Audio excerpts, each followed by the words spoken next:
সময় যত গড়াচ্ছে পশুর হাটে ক্রেতাদের ভিড় বাড়ছে। চাহিদার শীর্ষে মাঝারি আকারের গরু, তবে দাম নিয়ে ক্রেতা বিক্রেতাদের মধ্যে রয়েছে মিশ্র প্রতিক্রিয়া। বিস্তারিত ডেস্ক রিপোর্টে। রাজশাহীর সিটিহাট উত্তরাঞ্চলের অন্যতম বড় কোরবানির পশুর হাট। ঈদের আগ মুহূর্তে জমে উঠেছে কেনাবেচা। সকালেই ক্রেতারা হাটে উপস্থিত স্বাদ ও সাধ্যের মধ্যে পশু কেনার জন্য। আল্লাহ মিলিয়ে দিয়েছে একটা ভালো দুটা গরু, সুন্দর দেখতে।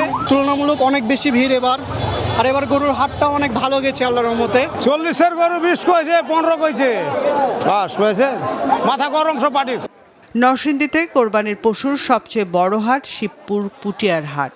এই হাটেও মাঝারি আকারের গরুর চাহিদা বেশি, তবে কোরবানির পশুর দাম বেশি অভিযোগ ক্রেতাদের। 1,10,20 গরু খুব চাহিদা বেশি, বড় গরু চাহিদা খুব তো অমারি। বেটারা যেটা কিনে ইচ্ছে 5,000-10,000 কম। কার কাছে শিখলা? এই যে রাধুনী রেডিমিক্স গরুর মাংসের মশলা, গরু রান্নায় গুরু হওয়া কোনো ব্যাপারই না। জামালপুরে কোরবানির হাটগুলোতে ক্রেতাদের উপচে পড়া ভিড়। এখানেও বেশিরভাগ ক্রেতাদের অভিযোগ পশুর দাম বেশি, আর বিক্রেতারা বলছেন পশু লালন পালনে খরচ বেড়ে যাওয়ায় বেশি দামে বিক্রি করতে বাধ্য হচ্ছেন তারা।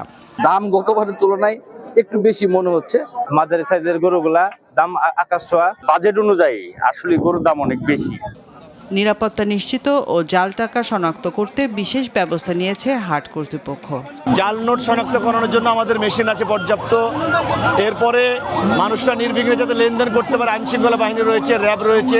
ব্যাপারী যারা আছে তাদের জন্য সার্বিক নিরাপত্তার ব্যবস্থা আছে, সার্বক্ষণিক পুলিশের ব্যবস্থা আছে, জাল টাকা নোটের জন্য মেশিন আছে। এছাড়া যদি গরু অসুস্থ থাকে চিকিৎসার জন্য 2জন ডাক্তার রয়েছেন সর্বক্ষণিক। সরগরম মেহেরপুরের বারাদি ছাগলের হাট। 40 থেকে লাখ টাকা পর্যন্ত দামে পাওয়া যাচ্ছে বিভিন্ন ধরনের ছাগল। রওশন জাহান মিষ্টি, মাছরাঙা নিউজ ডেস্ক।